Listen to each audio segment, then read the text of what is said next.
안녕하세요. 소개받은 신수경이라고 합니다.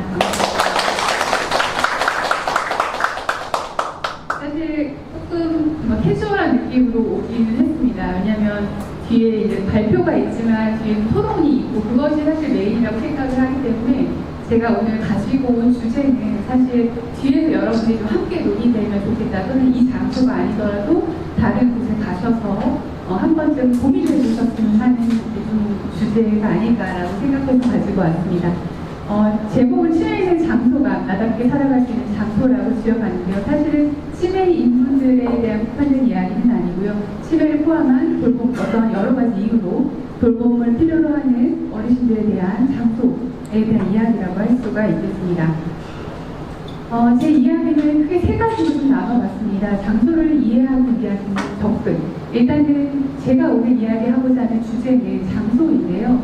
아마 여러분들이 생각하시는 장소, 떠올리시는 장소, 그 이미지, 그리는 장소는 아마 다양할 거라고 생각을 하는데, 제가 장소를 이해하기 위한 어떠한 나아가는 걸어왔던 그런 짚어봤던 그런 부분들을 좀 같이 공유하고 싶고요. 두 번째는 제가 연구했던 돌봄필요 노인의 거주 장소의 경험이 어떤 것들이 있었는지에 대한 내용들을 좀 보고 드리는 형태로 이야기를 해보겠습니다.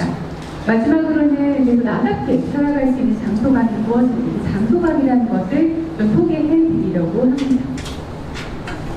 먼저 제 발표에 앞서서 여러분들께서 질문을 하나 드리고 싶어요. 여러분들께서 치매나 또 다른 어떠한 이유로 일상에서 돌봄이 필요한 상황이 됐을 때 여러분들은 어디에서 생활을 하고 싶으세요? 어디에서 생활하고 싶어요? 집가가, 살던 집가가. 그러면 질문을 조금 바꿔보겠습니다. 여러분들이 돌봄이 필요한 상태가 됐을 때 어떠한 장소에서 생활하고 싶으세요? 익숙한 것. 또 어떤 것들이?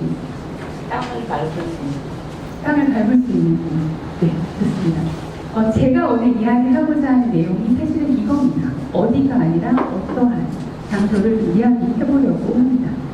저한테는 사실 장소라는 이해, 장소를 조금 봐야겠다라는 이제 질문이 던져졌지만, 이 장소를 조금 이해하기 위해서 여러 가지 이제 책과 문헌들, 논문들 이런 것들을 좀 참고했었는데요. 저에게 장소라는 것의 어떤 개념을 정립하는 데 도와주었던 책들입니다.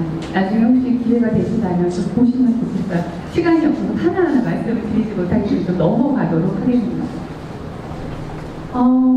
우선은 아마 여러분들께서 장소라고 떠올리면 사실은 물리적인 어떤 위치로서 그 장소를 이해하시는 부분들이 많이 계실 텐데요. 사실 장소라고 하는 것은 우리가 인간의 행위가 장소와 시간을 대표하죠. 그렇기 때문에 장소라는 것, 장소와 인간의 관계, 사실 정말 밀접한 관계라고 할 수가 있겠습니다. 이때까지 많은 장소를 연구해왔던 많은 지리학, 건축학에서는 이 장소라는 것이 어떤 성격을 갖는다고 봤습니다. 장소가 어떤 정체성을 갖게 된다고 하는 것이었는데요. 그 장소가 정체성을 갖게 된다는 것은 인간이 부여한다고 봤습니다. 인간을 통해서 장소의 정체성을 얻고 동시에 인간 또한 장소를 통해서 어떤 성격, 정체성을 형성한다고 봤다는 겁니다. 이런 것처럼 어떠한 인간이, 장소가 인간을 통해서 어떠한 형태, 성격을 갖는 것, 그것을 지식 구성하는 것이 인간의 일상생활이었고, 그렇기 때문에 인간이 이해하는 방법이 장소를 이해하는 방법이었겠다라는 접근을 하게 된 거죠. 장소를 연구해야겠다라는 것은 저의 첫 번째 질문은 사실 이거였습니다.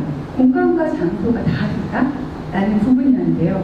그 부분에 대해서 이프투안이라고 하는 지리학자가 답을 줬습니다. 공간과 장소라는 책에 이렇게 나와 있는데 그 책의 부제이기도 합니다. 공간에 우리의 경험과 삶 그리고 애착이 녹아들 때 그곳은 장소가 된다라고 하는 것입니다. 어떤 무한한 공간 안에 어떤 구역을 정하고 또 건축이 이루어지면서 그 안에서 인간의 행위가 이루어집니다. 그 의미를 갖게 되고 그것이 바로 장소가 되는 것입니다. 이렇게 장소는 우리의 인식작용이나 의식작용을 모두 포함한 대상을 이야기할 수가 있습니다. 그런데 지금까지 장소에 대해서 연구해왔던 많은 사람들은 사실 그 여러 장소 중에서도 집에, 여러분들이 집에서 살고 싶다고 아까 주례적으로 말씀해 주셨던 것처럼 집에 아주 집이라는 장소에 대한 많은 축적들, 연구들이 있었습니다. 그들은 집을 어떻게 봤냐면요. 집이라는 장소를 관계를 맺는 인간 실존의 근원적인 중심으로 봤습니다. 그러면서 집이라는 장소야말로 인간이 소속감과 안정감을 가장 크게 느끼는 장소로서 가장 안전하고 의미 있는 장소라고 봤다는 거죠. 그러니까 집이라는 곳은 절대적으로 옳다라는 어떤 지배적인 그런 인식들이 이루어져 있었던 겁니다. 그런데 시간이 지나면서 이 어떤 안정된, 가장 안전하고 의미 있는 장소라는 집이 꼭 그렇지만은 않을 것이다. 라는 이제 관심들을 갖게 된 것인데요. 첫 번째로 그러한 안전하고 의미 있는 집이 가정폭력을 경험하는 여성에게 있어서 집은 안전한 공간이 아니라 가장 어떤 억압이 가장 첨예하게 발생하는 그러한 장소라는 것들을 발견하게 되는 거예요. 집이라는 장소가 온전한 게 안전한 공간이 아니라 권력과 배제가 작동하는 그러한 장소라고 바라봤던 겁니다. 또 하나 노년학에서도 노년기에 어떤 집이라는 곳이 안전하고 애착을 형성하는 그런 장소가 아니라 노인들이 어떤 신체 기능의 변화가 되면서 그 집의 경험 또한 그리고 그 집의 의미 또한 변화하더라 이런 것들을 노년학에서 이제 발견하게 됩니다. 즉 이런 장소의 의미라는 것이 보정되지 않고 생애 과정에서 사건을 경험하면서 변화한다라는 것을 이야기하게 되는 것이죠. 사실 인류학, 지리학, 건축학, 인류학, 사회학 이런 학문들에서 되게 다양한 어떤 장소에 대한 연구들이 축적되었던 것은 사실입니다. 그런데 너무나 아쉽게도 사실 사회복지학에서는 이런 장소에 대한 어떤 연구, 장소에 대한 관심이 좀 부족했던 것들이 사실인데요. 아마 사회복지학을 공부하신 분들은 생태체계 이론이 매우 이제 익숙하실 거예요. 그 생태체계 이론 안에서 환경, 이 장소라고 하는 것은 인간의 어떤 환경 체계의 하나의 요소로서 설명되고 있습니다. 그런데 순간 다른 생각이 들었는데요. 이 장소라는 것이 단지 하나의 어떤 요소일까라는 것에 좀 궁금증을 던져볼 수 있다는 겁니다. 사회학이나 사회복지에서는 이러한 관점으로 장소를 접근하게 되고요. 어떤 관점이냐? 사회복지학이라는 것은 사실 사회복지 학문이 목적하고 있는 것들은 인간의 존엄에 주목을 하면서 그리고 인간의 삶의 질의 향상을 목적으로 하죠. 그런 면에서 봤었을 때 어떤 소외되고 배제되고 차별되는 그러한 대상, 그러한 사람들이 살아가는 그 공간, 장소에서 어떤 인간다운 삶을 영위하고 있는지 그것들을 장소를 통해서 파악할 수 있다는 겁니다. 그러한 지점이 저한테 사회복지학을 연구한 저한테 매우 매력적으로 다가왔던 것이죠. 사실 이러한 접근, 사회적 약자들에게 어떤 장소를 마련하고 그 장소 안에서 인간다운 삶을 지원하는 어떤 그런 접근들은 사실 일본의 이바쇼라는 독특한 장소 개념으로 조금 접근할 수 있었던 부분이 있습니다. 이바쇼라는 부분 이야기를 한번 들어보신 분들도 많이 계실 텐데요. 한자로는 있는 장소라는 것이죠. 있는 그대로의 나로 있을 수 있는 곳으로 이제 이바쇼의 개념들을 이야기하고 있습니다. 제가 이제 2021년도에 이 이바쇼라는 것에 대한 이제 개념을 한국에서 소개를 하면서 이 장소가 이바쇼인가, 이바쇼를 느끼는가 이러한 감각을 장소 안도감이라는 것으로 번안을 하면서 측정 도구를 한국어판으로 개발하는 연구를 진행을 했었는데요. 그 이바쇼라고 하는 것들을 이루는 항목들이 나에게 안정되고 안심되는 곳인가, 또는 사람들과 만날 기회나 시간이 충분한 곳인가, 내가 도움이 되는 사람이라고 생각되는 곳인가, 또는 자유로운 활동을 할 수 있는 곳인가, 하루를 어떻게 보낼지 스스로 생각하고 결정할 수 있는 곳인가, 이러한 곳들이 충족되었을 때 이러한 곳이라고 느꼈을 때 그곳이 이바쇼라고 이야기를 하고 있는 것이죠. 이러한 항목들 외에도 총 20개의 항목들이 이제 이바쇼 장소 안도감을 측정하는 것이었는데요. 사실 그때 연구를 하는 당시에 이바쇼라고 하는 것이 의미 있는 장소라고 했을 때 그렇다고 하면 이때 이제 연구를 했던 선정했던 어르신들은 지역사회에 거주할 수 있는 건강하신 자유생활이 가능한 어르신들이었습니다.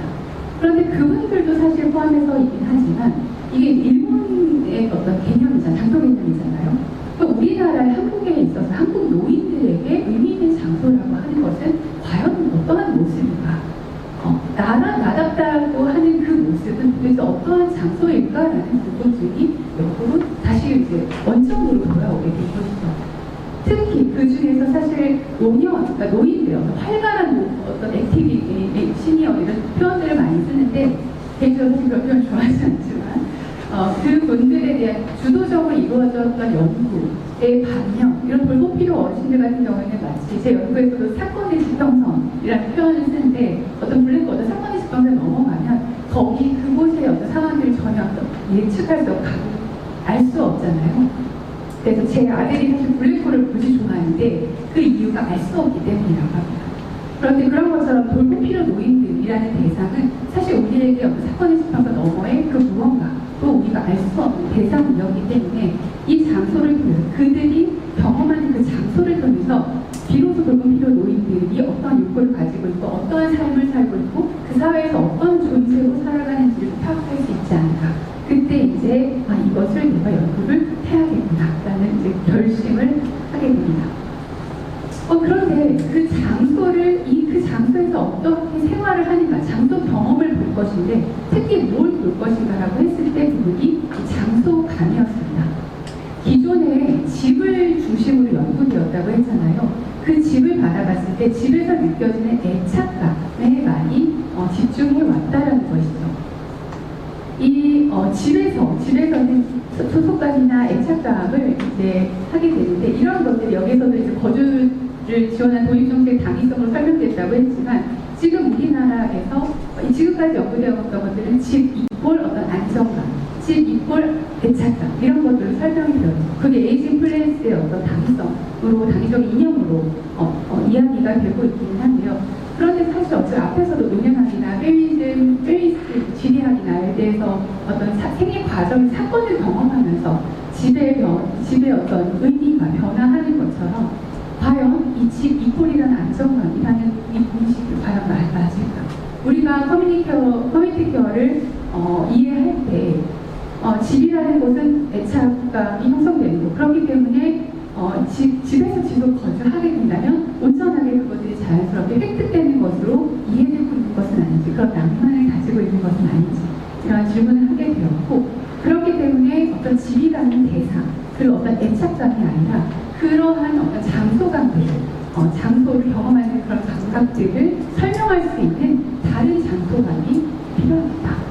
장소감에 대한 파악이 필요하겠다는 생각에 그 장소 경험 안에서도 장소감을 들여다보게 됩니다.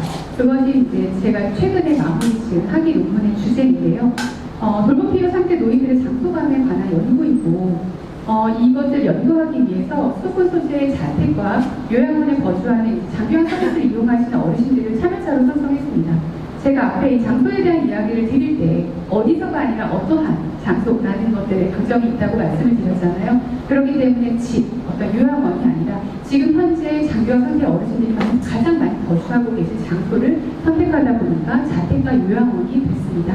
또 그분들을 대상으로 심층 면접과 행동 관찰을 통해서 그들이 어떤 거주 장소 안에서 무엇을 경험하는지, 무엇을 느끼는지를 파악하게 됩니다. 사실 이 연구를 통해서 제가 소망했던, 제가 하고자 했던 이 장소를 통해서 그들을 이해하는, 돌보필요 어르신들을 이해하는 것들이 어느 정도 가능했다고 생각을 합니다. 사실 우리가 돌보필요 상태가 된다는 것은 일상에서 누군가 타인의 도움을 필요한 상태라고만 사실 생각을 하는데요. 실제로 연구를 하다 보니까 돌보필요 상태가 된다는 것은 그들에게는 자기 쓸모의 상실을 의미했습니다. 돌보필요가 그런 상태가 되기 이전에 집은 세상과 연결되는 디딤돌이었습니다. 어르신들은 그 집에서 헌신으로 가족을 품었고요. 그리고 자신이 어떤 쓸모있는 일꾼으로 살 수 있도록 회복을 제공하는 장소였습니다.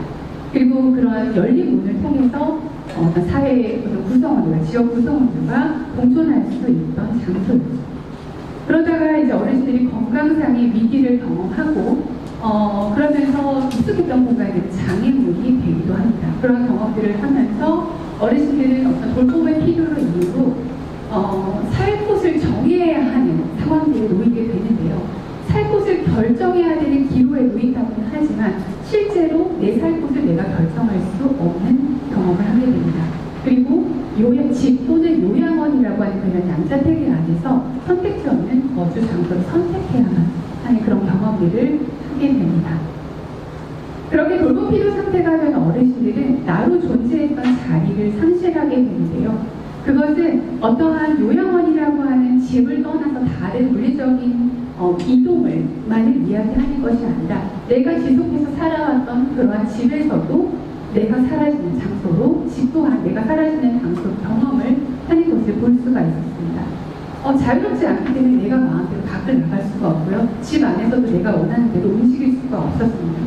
그리고 가족들의 발길, 그리고 사람들의 발길도 점점 끊기게 되는 장소로 변화했고, 또 열린 문이라는 어떤 공간, 그런 소통하는 그러한 사람들과 연결되는 그러한 집 장소는 이미 이제 나는 사회 속에서 사라져서 단절되는 장소로 경험되는 것들을 볼 수가 있었습니다. 그리고 요양원이나 또는 요양병원으로 거주지를 이동해서 생활하고 계신 어르신들은 그 공간 안에서 모두 다 그렇진 않았지만 그런 공간 안에서 어떤 존엄을 위협하는 그러한 돌봄 경험을 통해서 본인들이 내가 살아있는 인간이지만 어느새 어떤 감정조차 없는 무정물의 존재로 자신을 설명을 하거나 또는 요양원에서 생활을 하고 계시죠. 어떻게 보면 거주 공간이잖아요. 그럼에도 불구하고 여기는 병원이라고 또 자신을 환자로서 그렇게 설명하는 모습들을 보면서 나도 설명할 수 없는 어떤 장소라는 형태로 드러나게 되었습니다. 그러나 여러 가지 뒤에 장소감에 대한 소개를 드릴 텐데요. 그러한 돌봄 필요 어르신들이 요 집이나 요양원에서 또 여러 가지 어떤 장소 경험들을 통해서 자기다운 일상을 지속하는 그런 모습들을 볼 수 있었고, 그러한 요양원과 집은 자기다운 일상이 지속되는 장소, 자기 자리라는 장소로 재구축하는 모습 또한 발견할 수가 있었습니다. 먼저 쓸모와 돌봄 필요. 그러니까 과거에는 자신의 어떤 쓸모 있는 존재로 여겼던 사람들이, 노인들이 어떤 돌봄 필요 상태가 되어서 말 그대로 돌봄이 필요한 어떤 사람으로 변화되잖아요. 그러한 사이에 자기 자리를 위치시키는 겁니다. 그런 형태로 드러나는 것이 첫 번째는 벼랑끝 재택생활이라고 했는데요. 어르신들에게는 집 아니면 요양원 이런 이루어졌던 접근에 대한 부분이 있기 때문에 내가 이 집에서 더 이상 살 수 없게 되면 요양원에 갈 수밖에 없는 거예요. 그렇기 때문에 만났던 어르신들은 어떻게 해서든지 자신이 이 집에서 생활을 오랫동안 이어갈 수 있도록 하는 여러 가지 보금들을 하고 계셨고요. 그리고 두 번째는 마지막 부모 노릇이라고 명명을 해봤는데요. 내가 선택할 수 없었던 그런 비자발적으로 요양시설에 입소하셨던 어르신들도 내가 선택할 수 없기 때문에 요양원에서 그냥 그 상황을 받아들이고 거주하는 것이 아니라 나는 부모니까 내가 여기에서 생활을 지속하는 것은 마지막 부모 노릇이라는 또 하나의 선택이라는 것들을 발견할 수가 있었습니다. 자기다운 일상이 지속되는 자기 자리라고 이제 이야기를 할 수가 있는데요. 아까 그 미국의 사례, 미국의 부장님이 소개해주신 미국의 사례에서 어떤 시공간의 기억들, 과거의 기억들이 지금 현재로 연결된다라는 이제 말씀을 해주신 것처럼 어르신들도 그 장소의 감각은 현재 내가 거주하고 있는 장소의 경험들만으로 이루어지는 것이 아니라 내가 과거에 어떠한 경험을 했는지, 어떠한 장소 경험을 했는지가 영향을 미쳐서 현재의 장소의 감각을 이루고 있었습니다. 지금 이제 이 연구자 3 어르신 같은 경우에는 과거에 매우 가난했고 또 학대, 계모를 학대를 받고 또 결혼 남편에게도 학대를 받았던 여성 어르신이었습니다. 근데 이 여성 어르신은 지금 현재 거주하고 계신 요양원에서 정말 따뜻한 그러한 그리고 친절하게 대하는 돌봄 직원들, 그리고 언제나 관심 가져주는 자원봉사자들 직원들의 어떤 돌봄을 통해서 이곳이 어떤 앞서서 많은 연구자들이 집에서만 그 일을 느낄 수 있는, 획득할 수 있는 소속감이라든지 그런 애착감을 요양원에서 획득하는 것들을 볼 수가 있었습니다. 근데 이 어르신은 내 마지막 바램은 이 요양원에서 사람들이 핑 둘러있는 그 장소에서 그 상황에서 생을 마감하고 싶다라는 바램을 갖고 계신 분이셨습니다. 이 자기자리라고 하는 명명을 해보았는데요. 이 자기자리라는 것은 일상에서 돌봄이 필요한 노인들이 남아있는 신체 능력의 균형을 유지하면서 생활 제반에 대하여 스스로 결정하고 타인과 지속해서 관계 맺으며 생활할 수 있는 장소를 의미했습니다. 이러한 내용은 제가 어른들을 만나면서 그 분석을 통해서 얻어낸 결과였습니다. 그래서 그렇다면 이러한 신체 능력 균형을 유지하고 생활 제반을 스스로 결정하고 타인과 지속해서 관계 맺는 이러한 자기자리를 형성하는 감각은 과연 무엇일까? 라는 것을 세 가지로 이제 정리를 해봤는데요. 첫 번째는 돌봄 필요와 자립의 균형을 조정하는 물리적인 안정감이었습니다.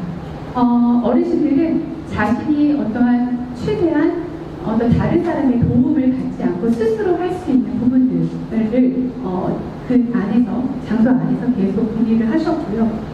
또 하나는 물리적 안정감이라고 하는 것은 그런 공간이 어떤 자립할 수 있는 공간의 구성뿐만이 아니라 내가 이주하지 않고, 내가 이주를 반복하지 않고 안정된 환경에서 그 주거를 이어갈 수 있는, 주거 생활을 이어갈 수 있는 그런 주거 안정성에 대한 부분들도 물리적 안정감에 포함되는 것들을 볼 수가 있었습니다. 그리고 아까 선생님 말씀 중에서도 이제 자연 친화적인 부분들, 햇빛에 대한 부분들, 이러한 것들도 어르신들의 이야기를 통해서, 경험을 통해서 알 수가 있었습니다. 두 번째로는 돌봄을 계기로 다시 연결되는 소속감이었는데요. 어르신들이 이 소속감을 갖는다고 하는 것은 과거에는 내가 돌봄 필요 이전에는, 과거에는 내가 어떠한 어떤 가장으로서, 세계를 책임지는 가장으로서, 또는 자녀를 돌보는 어떤 부모를 보양하는 그러한 돌봄을 제공하는 어떤 부모로서, 자녀로서 그렇게 어떻게 보면 돌봄을 주는 입장이었다라고 한다면, 지금 현재는 돌봄을 받는 입장이잖아요. 그런데 이 소속감이 사실은 획득되는 부분에서는 내가 그저 받는 입장만이 아니라 내가 돌봄 필요로 하는 사람이지만, 돌봄이 필요로 하는 노인이지만 나 또한 돌봄을 줄 수 있을 때 그러한 역할들을 가지게 되었을 때 소속감을 획득하게 되더라라는 것들을 알 수가 있었습니다. 마지막으로는 있는 그대로의 나로 인정받는 자율감입니다. 어르신들께서 사람답게 산다라고 하는 그런 부분들은 정말 공통되게 스스로 대변 처리를 할 수 있을 부분이 있었어요. 마치 그것은 어떤 인간다움을 마지노선 같은 것처럼 저에게 다가왔었는데요.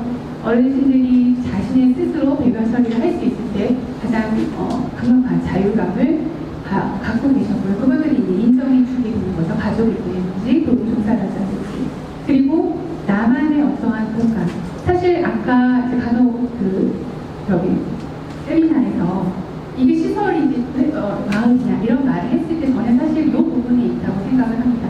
그 시설이 얼마나 유니티케어도 얘기하겠지만 얼마나 자유로움에 대한 부분이 있지만 그 마을을 형성한다는 그 포인트에는 어떤 구획되지 않은 어떤 유명 공간에서 나만의 사적 공간으로서 점유할 수 있는지 이런 것들이 그 마을에는, 육자리를 소개해주셨던 마을에는 그런 공간들이, 그러한 영역들이 존재하기 때문에 그 자율감을 만끽할 수, 자율감을 획득할 수 있는 그런 장소가 있기 때문에 마을과 그 마을의 시설과 다르지 않을까, 가장 크게 다르지 않을까라는 생각을 했습니다.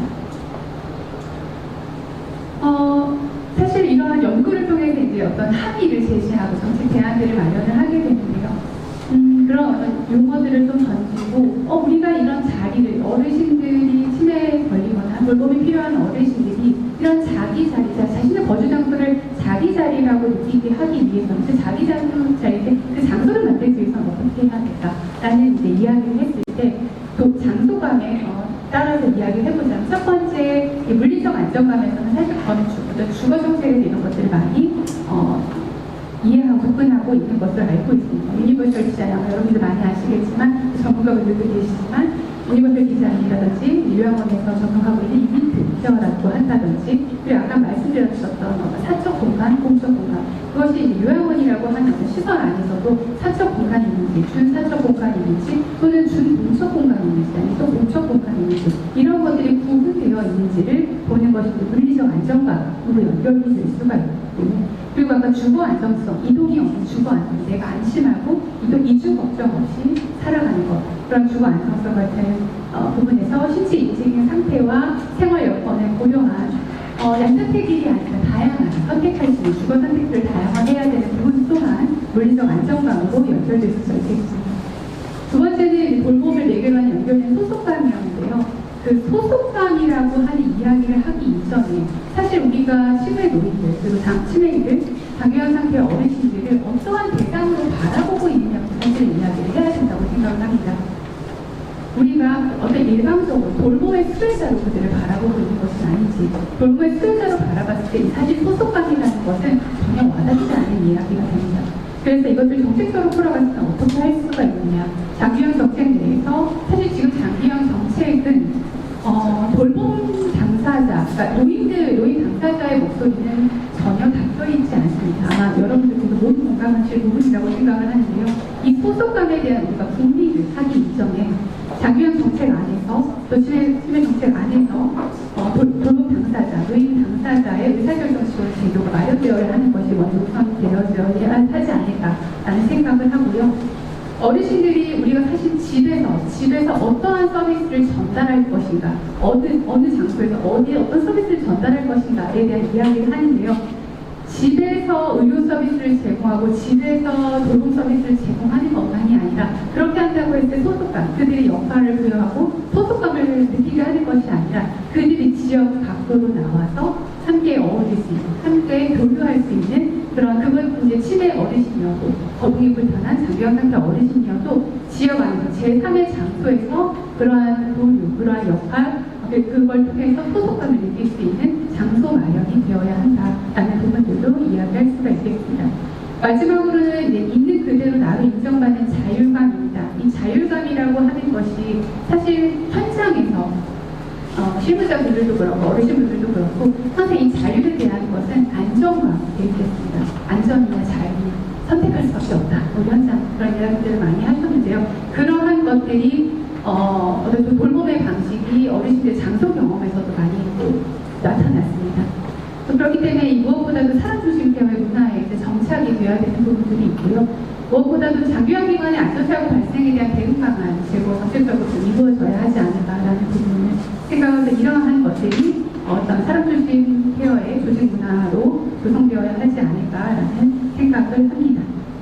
저도 좀 시간이 없을까봐 좀 급히 달려왔는데 괜찮나요? 좀 빠른가요? 거의 다 끝나고 이거 확인해도 죄송한데요. 사실 앞서서 이제 제가 이 배치를, 발표의 배치를 국장님 주도해달라고 팀장님께 부탁을 좀 드렸어요. 앞에서 치매 나흘에 대한 이야기들을 하면 우리가 이미 사실 여기 계신 분이 너무 전문가이시기 때문에 그러한 의식 흐름은 사실 상관이 없을 거고 별로 크게 관련되지 않을 것 같기는 한데요. 여전히 그럼에도 불구하고 우리가 여기에서 맞지 하지만 현장에 돌아가면 다시 돌아갈 수밖에 없는 것이 그건 현실이죠. 그것들이 선생님들께서 어떤 부족이 아니라 사실 우리 현장이, 우리가 일하는 현장이 그러한 제한을 갖고 있지 않을까라는 좀 아쉬움이 있습니다.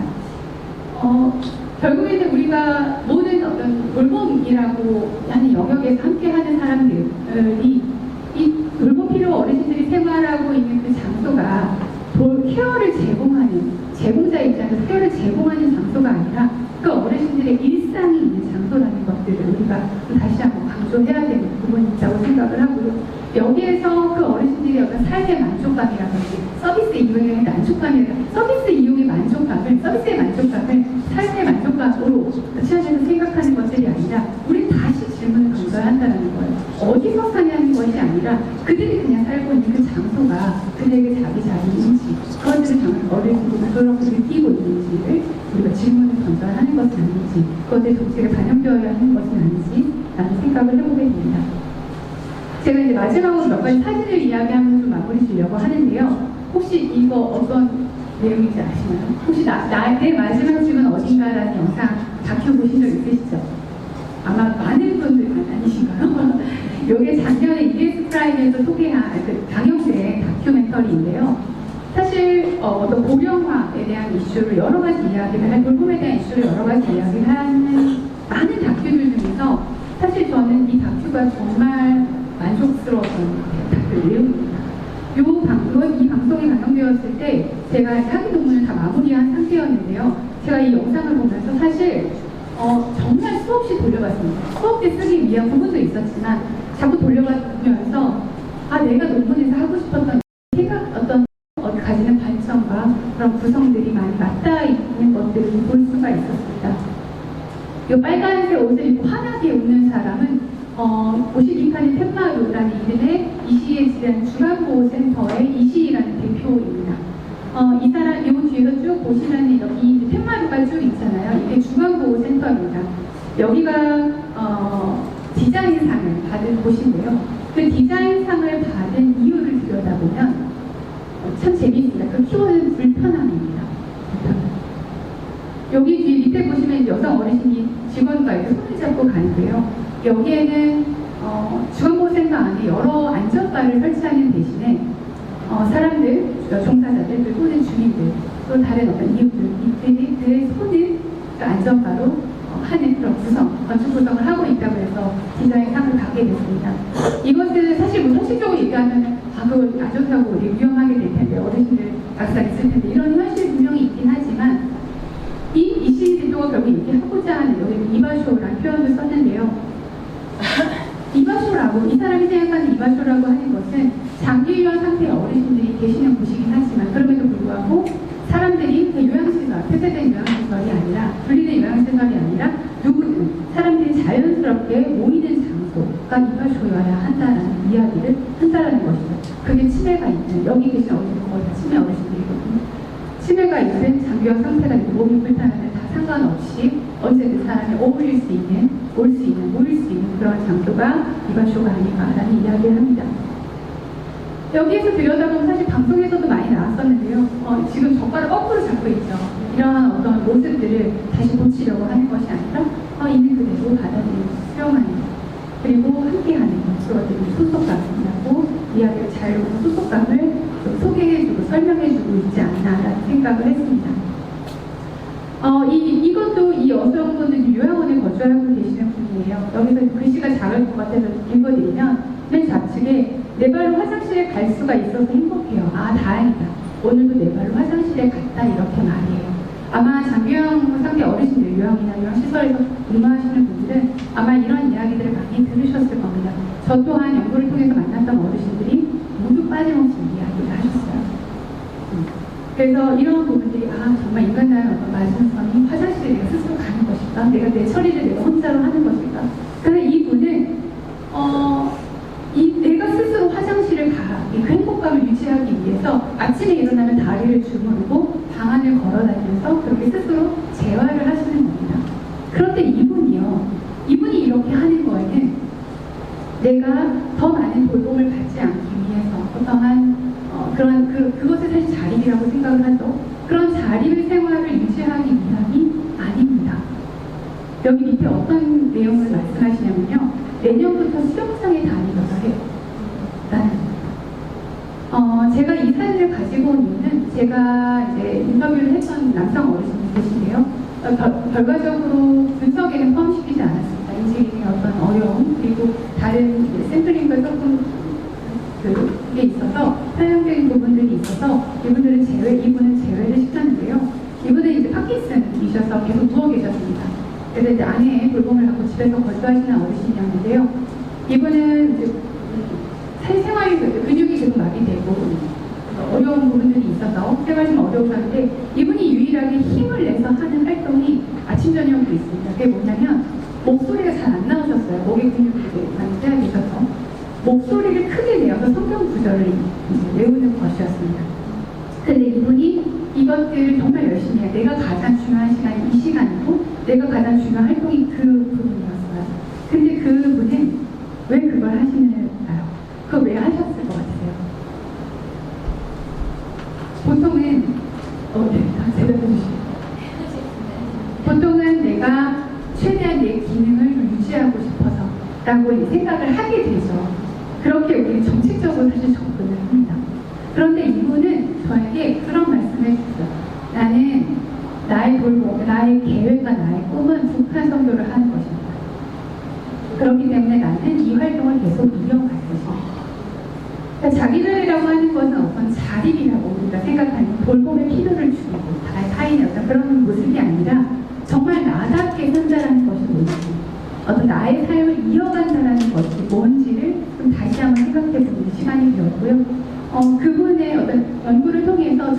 또한 여전히 그 연구를 시작하는 시점에 여전히 나 또한 돌봄 필요 상태의 노인, 어떤 인간 각성이 있는 것이 아니라 나 또한 어디까지 돌봄 필요에 있지 않았을까라는 것을 또 반성하는 계기가 되었던 인터뷰였습니다. 마지막은 이제 아까 그 빨간 옷 환하게 웃으셨던 부분에 이제 이야기를 좀 대신하려고 하는데요. 삶의 자기 긍정감을 느낄 수 있는 곳이 이만소병, 그것을 생산하는 일이 돌봄, 배우라고 표현하는데 돌봄이다 이라고 생각을 합니다라는 이야기를 합니다. 우리가 자기 자리를 마련하는 것, 인간다운 나다운 삶은 장소를 마련하는 것이 결국 우리가 돌봄이라는 주제로 관심을 가지고 일을 하고 공부하는, 연구하는 사람들이 또 짚어봐야 할 부분이 아닌가 생각하면서 발표를 마치겠습니다. 감사합니다.